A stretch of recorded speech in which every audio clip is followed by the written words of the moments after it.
Hello friends, I'm Brian, and this is Gizmo Board Games.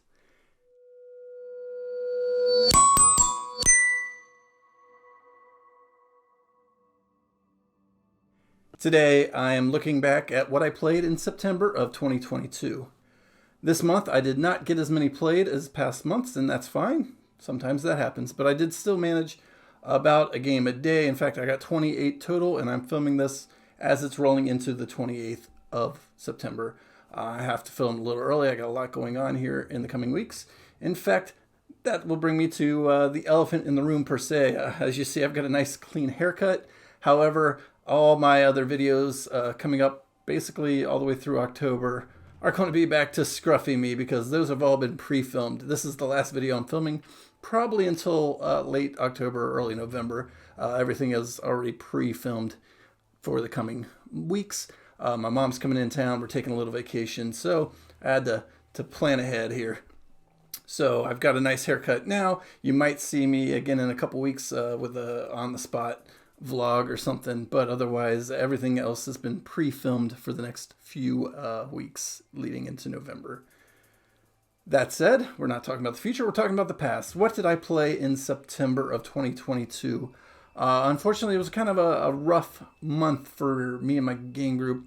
A lot of changes at work kind of messed with everybody's schedule, and now I'm working through trying to figure out who my new regulars are going to be. If any, I might be back to a lot more solo playing as we move forward. That includes September. I played 28 total games, 20 games individually, so not a whole lot of repeat games, but a couple, adding up to the 8 extra games played versus the 20 individual games. However, there weren't almost any new games. In fact, I only have 2 new to me games this month after having a whole bunch of them last month. I think I had 10 last month. Just 2 in September new to me, and one of those I only half count because I played it on Board Game Arena just to kind of learn it a little bit, and we'll talk about that when we get to it.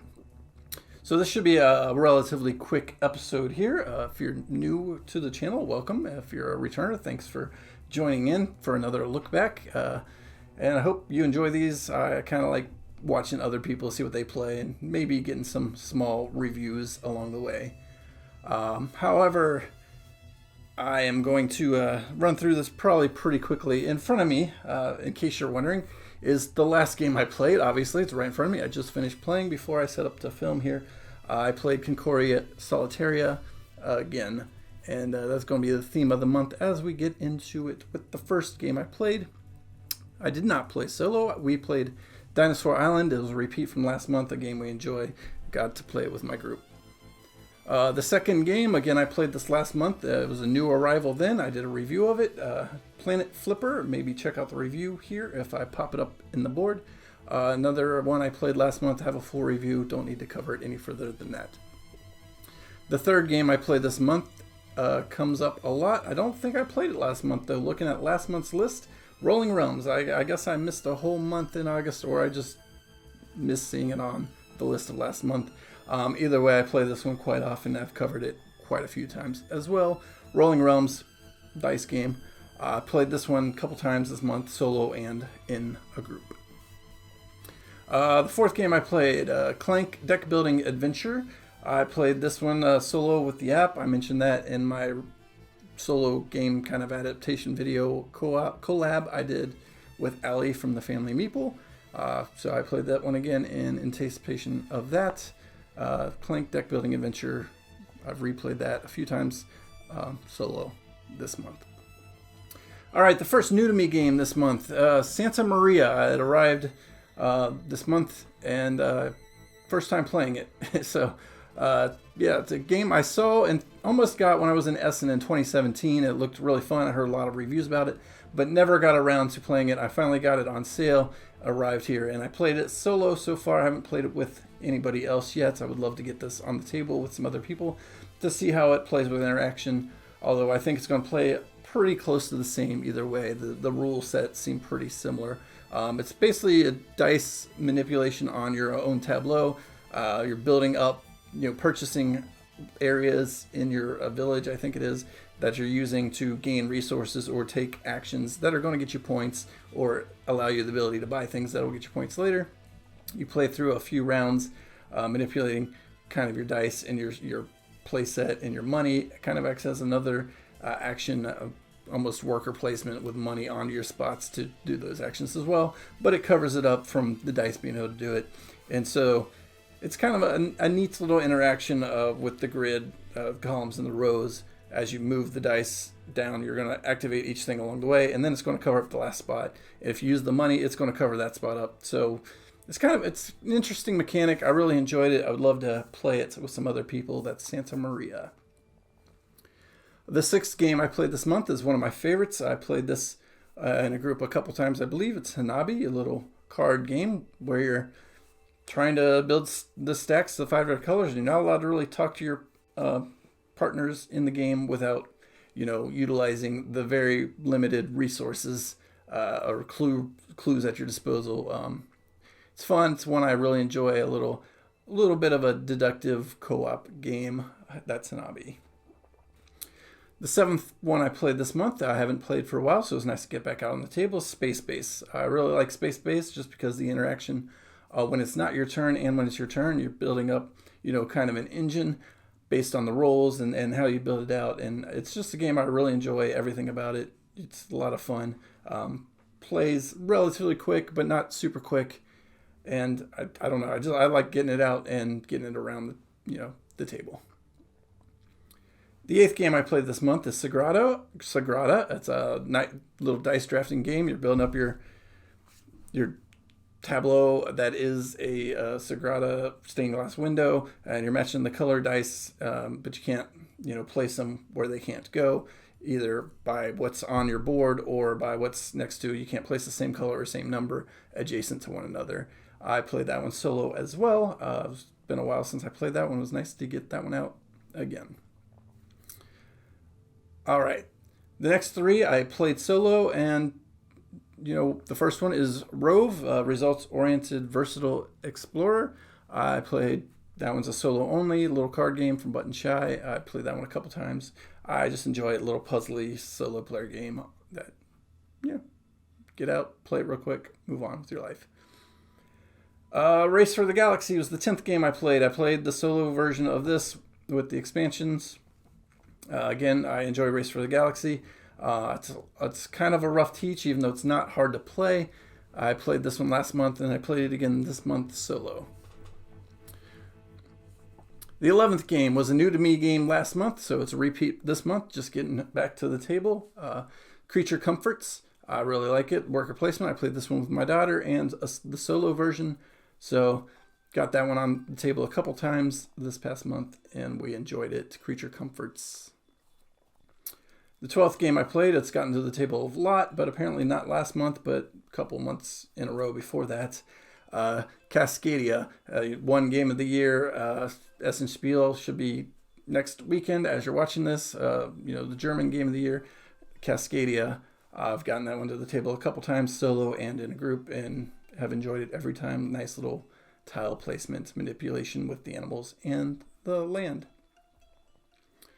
13th game I played was Viticulture World. I played this one solo.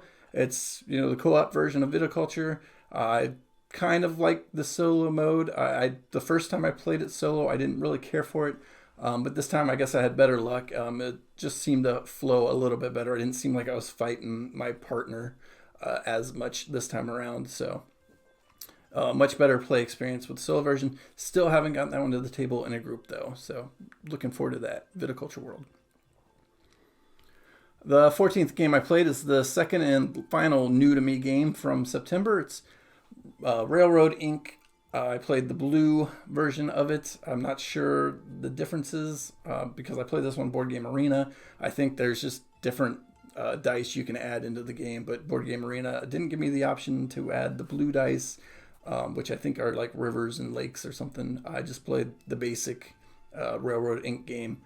I played it solo just to kind of learn it, give it a feel out. It's a roll and write. Normally, obviously, if I played on Board Game Arena, it was more like a roll and select and drop with the tiles. But seems like it'll be a fun game, easy game. Roll the 4 dice that'll dictate where the railroad and the roads kind of line up on each tile, and then you're just trying to connect the the exit points across the board and get as long of a railroad and long as of a highway as you can to make the most points. And you get negative points for in the points, ones that don't connect all the way through if they just die off in the open. I enjoyed it. I probably maybe played a couple more times on Board Game Arena to get a real good feel for it, and then see if it's something I want to add to my collection and take around with me, or if that's good enough for me. All right, number 15, I played World of Warcraft Wrath of the Lich King. I haven't played this one in a little while. It's pandemic-style World of Warcraft Wrath of the Lich King cooperative game. I played, again, solo. I enjoyed that one. I like the IP, World of Warcraft. The Wrath of the Lich King classic just got released again. If you're looking to play World of Warcraft's second expansion, that is now out on the PC, and I'm not playing that right now. I'm still playing the retail, but I really like that realm and the world of the Lich King and playing World of Warcraft and playing Pandemic, and this one brings the two together. It's a enjoyable experience. I try to get out every once in a while and see if I can take down the Lich King yet again. The 16th game I played is another one of my favorite little button-shy, wallet game solo. Even though this one says it plays more than solo, I think you can play it to 4. I never do. I find solo just the best way to play Sprawlopolis. So got that one out, played it a couple times, in my downtime real quick. It's not too hard. Plays fast and easy, and it's a lot of fun. Sprawlopolis, check it out from Button Shy if you're interested. The 17th game I played this month, Libertalia, The Winds of Galecrest. It's one of the Stonemaier games that I really enjoy. It was on my favorite solo games list, and I actually played this one in a partnership for the first time ever. So the 2-player version, that was a nice change up, see how that plays out. I've only ever played it solo or with a larger group, and I really like the 2-player variant where it adds just that little bit extra third party member that only really does one thing, but it's enough to add a little bit of strategy to the game, because if you're the person closest to the Automa character there, your partner actually gets to choose what they take before you get your choice. So it's a nice, interesting little ebb and flow that makes it feel like kind of a 3-player game without needing a 3rd player of any kind of real interaction. All right, the 18th game I played is Marvel Fluxx. Fluxx is a game where you just kind of change the rules as you play. We got this out and played it. Another quick little, it could be quick, it might be long, depending, I guess, how the game plays out. But either way, it's usually a lot of fun manipulating the rules of the game as you play and trying to get the right Marvel heroes to meet the goal. The 19th game I played is another one that is a favorite amongst my group quite often, a little cooperative game that always seems to be a hit. It's Terra. Tile placement, trying to escape the depths. Basically is the movie The Descent, I guess. I haven't seen that movie, but my understanding of the movie, this is the game kind of version of that, as you're trying to escape the horrors and the various other calamities that can happen as you try to excavate yourself and your team from a mine you happen to find yourself in. And again, it's another fun co-op game that it always is a hit when I even introduce it to new groups. And finally, in front of me, Concordia, Solitaria. It's one of my favorite games. This is my first time getting it out with the BΔΔ expansion version, whatever you want to call it. It introduced these little fish tokens in the fish market. So that was nice to try out a slightly different variant on one of my favorite games. And it was a little tight battle. I managed to win only because I was playing it on the normal mode. If I was playing it on a harder mode, I definitely would not have had the extra 20 points, basically, was the difference. The 20 points you start with for playing the normal mode and not one of the harder modes is what I won by, because I won by 18 points. I really enjoy getting Concordia out, and I mentioned this one last month and a few other months in the past as well as it comes up. So that's it. That's what I've played as of the 27th, rolling into the 28th now here in Germany of September. Again, I might play a couple more games before the month ends, but I can't imagine playing anything new or different in the next couple days, especially since I work both those days. So I'm wrapping this video up a little bit early, but it's not going to change anything until maybe Friday when my mom comes into town, and maybe we'll play a game, but it's not going to be anything new. It's going to be something she's familiar with. And if it is something worth adding to October's video, I can add it then. Otherwise, I'm not going to worry about it too much, and I'm sure you're not worried about it. I look forward to you coming back and checking out my videos that I've already pre-recorded as the next few weeks roll on, and I enjoy my little vacation in the Mediterranean. So nothing else needs to be said, I don't think. Thank you for watching. If you like this video, give it a thumbs up. Subscribe if you haven't already, and leave some comments below what your thoughts are of the games I played in September of 2022. Thanks for watching.